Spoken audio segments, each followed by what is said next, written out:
Hi hello welcome to Bhavyasri entertainment vlogs. ఏంటండి పూజా మందిరం కనిపిస్తుంది అనుకుంటున్నారా? మా భవ్య చూడండి ఎలా మొక్కేస్తుందో దేవునికి, ఏం ప్రార్థిస్తుందో ఏంటో. మరి అసలుకి విషయం ఏంటి తెలుసుకోవాలంటే మనమైతే ఈరోజు వీడియోలో చూసేద్దాం. మా బ్రదర్ వాళ్ళైతే వెంకాయపల్లెలో ఎల్లమ్మని చేశారనమాట. అందుకోసం మేమైతే ఇలా రెడీ అయ్యాము. 5 మంది ముత్తైదువులు కలిసి ఇలా గంపెత్తుతారనమాట. అందులోనే కుండ ఉంటుంది. అలా ఎత్తుకొని మేమైతే బయలుదేరుతున్నాం అనమాట. మాకి జర్నీ అయితే 1.5 hour పట్టింది. ఇలా మేమందరం అయితే రెడీ అయిపోయాము అక్కడికి వెళ్ళడానికైతే. మా బ్రదర్ వాళ్ళు ఇదైతే సెకండ్ టైం అండి చేయడం.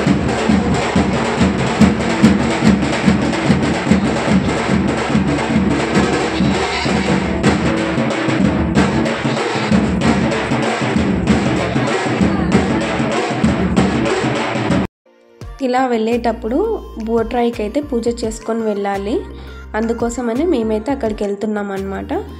ఇప్పుడైతే బోట్రాయి దగ్గరికి అయితే వచ్చేసాము. ముందుగా బోట్రాయిని అయితే నీళ్ళతో కడిగేసుకోవాలి. తర్వాత కొద్దిగా పసుపు తీసుకొని మొత్తము 4 sides అయితే రుద్దేసేయాలన్నమాట. ఆల్రెడీ ఇక్కడ పూజ చేసేసి వెళ్ళారు మా ముందర. అందుకని నేను లైట్గా రుద్దేసి ఇలా పూలు పెట్టి కుంకుమ పెట్టేసి అలంకరించేసుకొని పూజ అయితే చేసుకోవాలన్నమాట. మేమైతే ఇలా టెంకాయ కొట్టేసి పూజ అయితే కంప్లీట్ చేసుకున్నాము. ఫైనల్గా ఇంకా అందరూ ఇలా మొక్కేసి అయితే మేమైతే బయలుదేరిపోయామన్నమాట. ఆల్రెడీ మా బ్రదర్ వాళ్ళు అందరికి అక్కడ రీచ్ అయిపోయారు. ఇప్పుడు మేమే లేటు, మేము కూడా బయలుదేరామన్నమాట. ఫైనల్గా అయితే వెంకాయపల్లెకి అయితే వచ్చేసాము. ఇక్కడ కుండనైతే పూజించుకోవాలి. ముందుగా కుండనైతే శుభ్రంగా కడిగేసుకొని అందులో మనమైతే ప్రసాదం వండుకోవాలన్నమాట. అన్నము పెసరబ్యాళ్ళు కలిపి పులిగంలాగా చేసుకొని ఇలా కుండకు బొట్లు పెట్టుకొని పూలతో, చెండు పూలతో అలంకరించుకోవాలి. అలంకరించిన తర్వాత మనం చేసుకున్న గుగ్గిళ్ళు, భక్షాలు, అన్నము, వంకాయ కూర ఇలా నైవేద్యం సమర్పించి అమ్మవారికి సాంబ్రాన్ని వేసి అయితే పూజించుకోవాలి.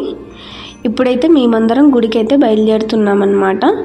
అమ్మవారికి మనమైతే ఏమైతే మొక్కుకుంటామో అవన్నీ తీసుకొని వెళ్తాను. కొంతమంది చీర, పూలు, ఆమెకి గాజులు, ఇలా ఎవరెవరి మొక్కులు బట్టి వాళ్ళు అయితే తీసుకొని అమ్మవారికి అయితే సమర్పిస్తారు. గుడి దగ్గరికి అయితే వచ్చేసామన్నమాట. ముందుగా 5 ప్రదక్షిణలు చేయాలి. తర్వాత అమ్మవారికి మనం తెచ్చిన వస్తువులన్నీ సమర్పించుకోవాలి. ఇలా ప్రదక్షిణం చేస్తున్నప్పుడు చాలామందికి అమ్మవారు అయితే వస్తారు. అప్పుడు వారికి ఏమైనా సమస్యలు ఉన్నా అవన్నీ అయితే అడిగి పరిష్కరించుకుంటారు.